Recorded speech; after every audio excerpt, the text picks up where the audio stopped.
रात का सन्नाटा गहरा चुका था। घड़ी में ठीक रात के 12 बज रहे थे। पूरा गांव एक अजीब और खौफनाक खामोशी की चादर ओढ़े सोया हुआ था। सन्नाटा ऐसा था कि अपनी ही सांसें साफ सुनाई दे रही थी। न कोई कुत्ता भौंक रहा था, न हवा से कोई पत्ता हिल रहा था। बस कब्रिस्तान के वीराने से एक बहुत ही धीमी, सूखी और भयावह खट खट खट की आवाज हवा में तैर रही थी। अचानक रवि के घर के दरवाजे पर एक भारी और सूखी दस्तक होती है। कौन है इतनी रात को? बाहर से कोई जवाब नहीं आता, सिर्फ हवा के ठंडे झोंके दरवाजे से टकराते हैं। दरवाजा मत खोलना रवि, आज अमावस्या की काली रात है, मुझे कुछ ठीक नहीं लग रहा। तभी दस्तक और तेज और हिंसक हो जाती है।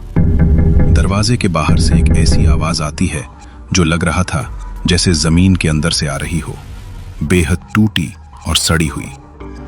रवि, दरवाजा खोल। ये तो पापा की आवाज है, लेकिन पापा तो 5 साल पहले गुजर चुके थे। ये सुनते ही रवि की मां के चेहरे का सारा खून निचोड़ गया, चेहरा पीला पड़ गया।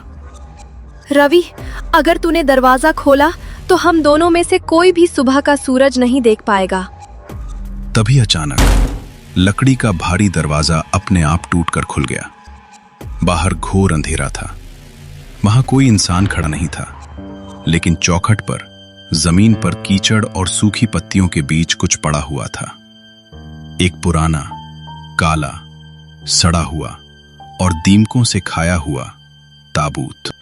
वो भारी लकड़ी का ताबूत धीरे धीरे खुद ब खुद हिलने लगा, मानो उसके अंदर कुछ तड़प रहा हो। माँ, ये ताबूत अपने आप हिल रहा है। ये वही है, वही मौत का पैगाम, वही श्रापित ताबूत जो आज से ठीक 20 साल पहले इस गांव में तबाही लाया था। क्या मतलब माँ, कैसा ताबूत? जिस काली रात को ये ताबूत खुद चलकर आता है और खुलता है, उस रात गांव में किसी न किसी की बलि जरूर चढ़ती है। तभी ताबूत का भारी ढक्कन धीरे धीरे अपनी पुरानी कीलों को उखाड़ता हुआ खुलने लगा। अंदर से एक असहनीय सड़ी हुई ठंडी हवा का झोंका कमरे में फैला, जिससे कमरे का तापमान बर्फ जैसा ठंडा हो गया। और फिर ताबूत की गहराइयों से एक फुसफुसाती हुई आवाज गूंजी, मुझे बाहर निकालो। रवि के पैर अपने आप आगे बढ़ने लगे, मानो वो खुद के वश में न होकर किसी अदृश्य डोर से बंधा हो। रवि नहीं, मत जा वहां। लेकिन रवि पर किसी गहरे सम्मोहन का असर था। वो बिना रुके ताबूत के बिल्कुल पास जाकर खड़ा हो गया। उसने कांपते हुए ताबूत के स्याह अंधेरे में नीचे झांका। अंदर एक औरत की लाश पड़ी थी, जिसका आधा चेहरा सड़कर कंकाल बन चुका था, जिसमें कीड़े रेंग रहे थे। लेकिन उसकी बची हुई काली और जलती हुई आंखें सीधे रवि की आंखों में झांक रही थीं। तू आखिरकार वापस आ गया। कौन हो तुम, और मुझे ऐसा क्यों कह रही हो? तुझे याद नहीं? तू भूल गया वो रात? तूने ही तो मुझे मारा था। अचानक रवि के दिमाग में तेज दर्द हुआ और उसके जहन में खौफनाक धुंधली यादें किसी बिजली की तरह कौंधने लगी। आज से 20 साल पहले गांव के एक सुनसान छोर पर एक रहस्यमयी औरत रहती थी, काली बाई। गांव के लोग उसे शक और नफरत की निगाह से देखते थे। वो औरत डायन है, वो हमारे बच्चों को खा जाती है। उसे जिंदा जलाना पड़ेगा, तभी इस गांव का भला होगा। नफरत की आग में अंधी भीड़ काली बाई के घर की तरफ बढ़ी और उसे चारों तरफ से घेर लिया। मैं बेकसूर हूं, मुझे मत मारो, दया करो मुझ पर। लेकिन किसी का दिल नहीं पसीजा। जला दो इसे, फूंक दो इसे। जला दो इसे, फूंक दो इसे। आग लगा दी गई। काली बाई आग की लपटों में घिर गई, लेकिन मरने से पहले धधकती आग के बीच से उसकी खौफनाक चीख गूंजी, मैं वापस आऊंगी, राख से उठकर आऊंगी। और हर उस इंसान के पूरे खानदान को खत्म कर दूंगी जिसने मुझे इस आग में झोंका है। रवि पसीने से तरबतर हो चुका था। उसका पूरा बदन कांप रहा था। नहीं, ये झूठ है। मेरा इस बात से कोई लेना देना नहीं है। तू सच से भाग नहीं सकता रवि। वो ताबूत से पूरी तरह बाहर आ गई। उसके फटे पुराने कपड़े हवा में लहरा रहे थे और उसके पैर जमीन से थोड़े ऊपर हवा में तैर रहे थे। हमें माफ कर दो, हमसे बहुत बड़ी भूल हो गई थी। हमारे बच्चों को बख्श दो। माफी का वक्त 20 साल पहले ही खत्म हो चुका है। अचानक हवा में एक सरसराहट हुई।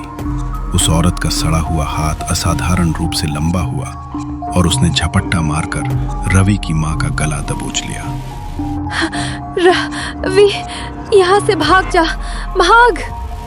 माँ, छोड़ दो उन्हें। लेकिन इससे पहले कि रवि कुछ कर पाता, हड्डियां टूटने की खौफनाक आवाज गूंजी। मां की गर्दन एक तरफ पूरी तरह घूम गई। उनकी बेजान आंखें खुली की खुली रह गईं और उनका शरीर फर्श पर गिर पड़ा। अब तेरी बारी है रवि। रवि वहां से भाग निकला। पूरे गांव में चीख पुकार मची हुई थी। घरों की खिड़कियां और दरवाजे अपने आप खुल और बंद हो रहे थे। छतों पर काले साए तेजी से दौड़ रहे थे। वो वापस आ गई, चुड़ैल वापस आ गई। श्रापित ताबूत खुल गया है, अब कोई नहीं बचेगा। भागते भागते रवि गांव की सीमा पार कर घने काले जंगल के बीच पहुंच गया।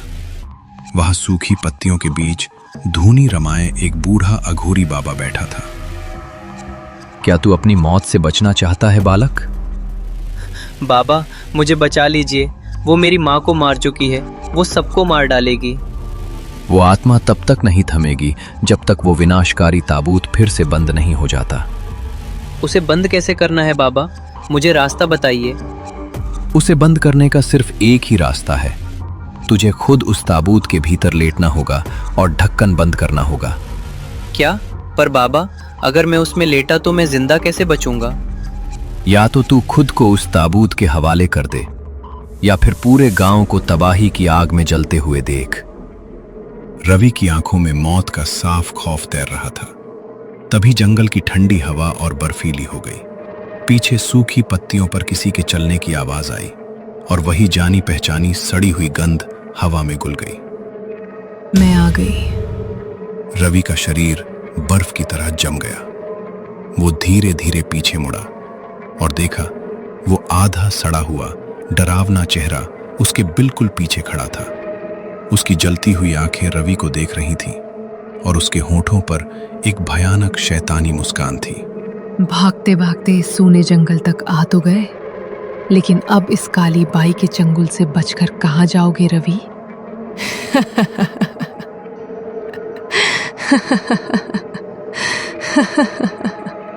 मुझे छोड़ दो। दया करो मुझ पर। मैंने तुम्हारा क्या बिगाड़ा है? मैंने तो कभी किसी का बुरा नहीं किया। झूठ, सफेद झूठ। तू भी उन्हीं पापियों में से एक है जिन्होंने मुझे तड़पा तड़पा कर जिंदा जलाया था। नहीं, ये नामुमकिन है। 20 साल पहले तो मैं इस दुनिया में पैदा भी नहीं हुआ था। ये शरीर नया हो सकता है रवि, लेकिन इसके अंदर तड़प रही आत्मा वही पुरानी है। क्या मतलब है तुम्हारा? तू उसी क्रूर आदमी का पुनर्जन्म है जिसने 20 साल पहले मेरे जिस्म पर सबसे पहली जलती हुई मशाल फेंकी थी। रवि के दिमाग में अचानक फिर से वही भयानक फ्लैशबैक आया, लेकिन इस बार तस्वीरें धुंधली नहीं बल्कि बिल्कुल साफ और खौफनाक थीं। मशालों की रोशनी में चिल्लाती हुई भीड़ के बीच एक आदमी खड़ा था। उसने अपने हाथ की मशाल आगे बढ़ाई और काली बाई पर फेंक दी। जैसे ही आग भड़की, उस आदमी ने पीछे मुड़कर देखा और वो चेहरा बिल्कुल रवि का ही था। वही आंखें, वही चेहरा। नहीं नहीं, ये नहीं हो सकता। मैं वो इंसान नहीं हूँ। पाप और कर्म कभी पीछा नहीं छोड़ते रवि। आज तुझे अपने कर्मों का हिसाब अपनी जान देकर चुकाना ही होगा।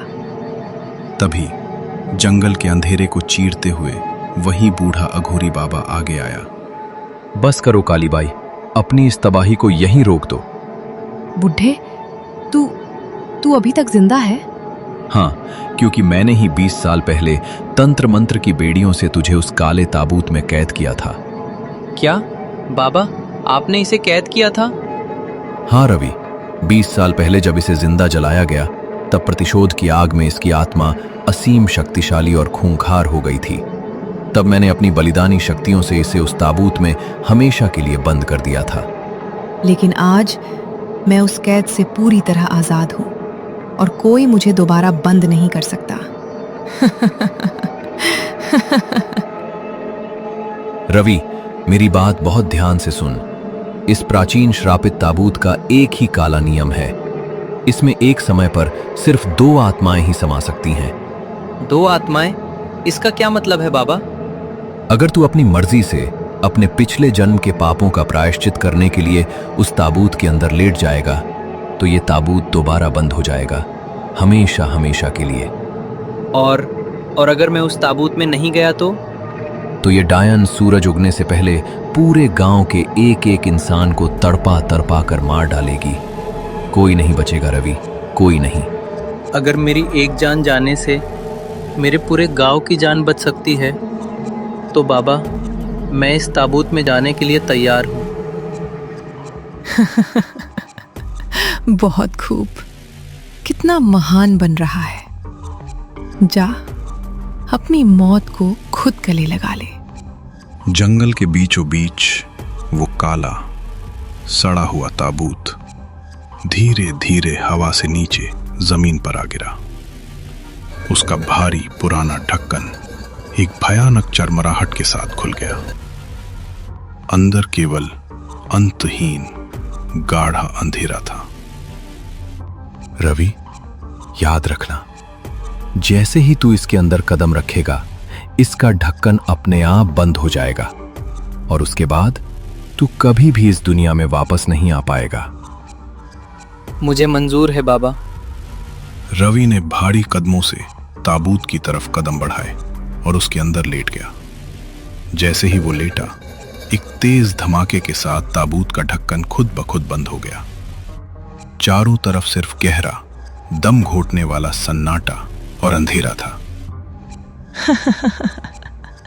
बुढ़े बाबा, तू एक बार फिर मुझसे हार गया। तेरा तंत्र मंत्र सब बेकार हो गया। क्या क्या मतलब है तेरा? रवि अंदर जा चुका है, अब तू कैद क्यों नहीं हुई? मूर्ख बाबा, ये ताबूत मुझे कैद नहीं करता। ये तो केवल नई और मासूम आत्माओं को अपने अंदर खींचकर उनका दम घूटता है, जिससे मेरी काली शक्तियां और भी ज्यादा बढ़ जाती हैं। रवि के अंदर जाते ही मेरी ताकत दोगुनी हो चुकी है। नहीं, ये मैंने क्या कर दिया? जमीन पर पड़ा वो ताबूत अचानक हवा में उठकर जोर जोर से हिलने लगा, मानो उसके अंदर कोई तड़प रहा हो। बाबा, मुझे बाहर निकालो, यहाँ बहुत अंधेरा है, मुझे बचाओ। मैं कुछ नहीं कर सकता रवि, अब कोई कुछ नहीं कर सकता। अब वो चाहकर भी कभी बाहर नहीं आ पाएगा। वो हमेशा के लिए इस ताबूत की अनंत पीड़ा में फंस चुका है। धीरे धीरे पूरे गांव में मची चीख पुकार शांत हो गई। एक एक करके गांव का हर एक इंसान तड़प तड़प कर मर गया। पूरा गांव शमशान में तब्दील हो गया। जंगल के बीचों बीच वो काला श्रापित ताबूत आज भी पड़ा हुआ था। कई सालों बाद एक अनजान मुसाफिर उस सुनसान जंगल से गुजर रहा था। उसकी नजर झाड़ियों के बीच पड़े उसी रहस्यमयी दीमक लगे काले ताबूत पर पड़ी। ये क्या है? जंगल के बीचों बीच ताबूत?